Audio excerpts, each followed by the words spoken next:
بسم اللہ الرحمن الرحیم۔ السلام علیکم تمام دیکھنے اور سننے والوں کو میرا محبت بھرا سلام۔ امید کرتی ہوں کہ آپ سب لوگ خوش ہوں گے، خوشحال ہوں گے۔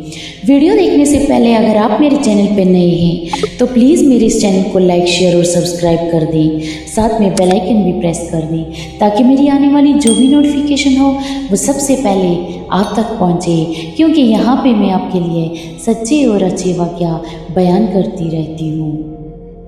حضرت ابراہیم علیہ السلام نے ایک رات خواب میں دیکھا کہ کوئی شخص غیب سے آواز دیتا ہے اور کہتا ہے، اے ابراہیم، تمہیں خدا کا حکم ہے کہ اپنے بیٹے کو خدا کی راہ میں ذبح کر دو، چونکہ نبیوں کا خواب سچا ہوتا ہے۔ اس لیے آپ اپنے محبوب بیٹے حضرت اسماعیل علیہ السلام کو اللہ کی راہ میں قربان کرنے کو تیار ہو گئے۔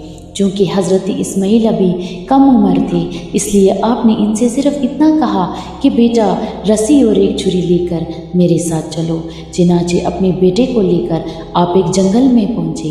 حضرت اسماعیل نے پوچھا، ابا جان، آپ یہ چھری اور رسی لے کر کیوں چلتے ہیں؟ فرمایا، آگے چل کر ایک قربانی ذبح کریں گے۔ پھر آگے چل کر حضرت ابراہیم علیہ السلام نے صاف صاف بیان فرما دیا اور کہا، بیٹا، میں تو اللہ کی راہ میں تجھے ہی ذبح کرنے یہاں آیا ہوں۔ میں نے خواب میں دیکھا ہے کہ تجھے ذبح کر رہا ہوں۔ بیٹا، یہ اللہ کی مرضی ہے، بتا تیری مرضی کیا ہے؟ حضرت اسماعیل علیہ السلام نے جواب دیا، ابا جان، جب اللہ کی یہی مرضی ہے تو پھر میری مرضی کا کیا سوال؟ آپ کو جس بات کا حکم ہوا ہے آپ وہ کیجیے، انشاءاللہ اللہ کی راہ میں صبر کر کے دکھاؤں گا۔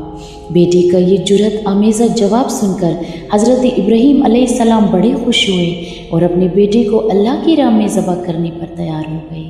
اور جب باپ نے اپنے بیٹے کو ماتھے کے بل لیٹایا اور گردن پر چھری رکھی اور اسے چلایا تو چھری نے گردن اسماعیل کو بالکل نہ کاٹا۔ آپ نے اور زور سے چھری چلائی تو آواز آئی، بس اے ابراہیم، تم حکم الہی کی تعمیر کر چکے ہو اور سخت امتحان میں پورے اترے۔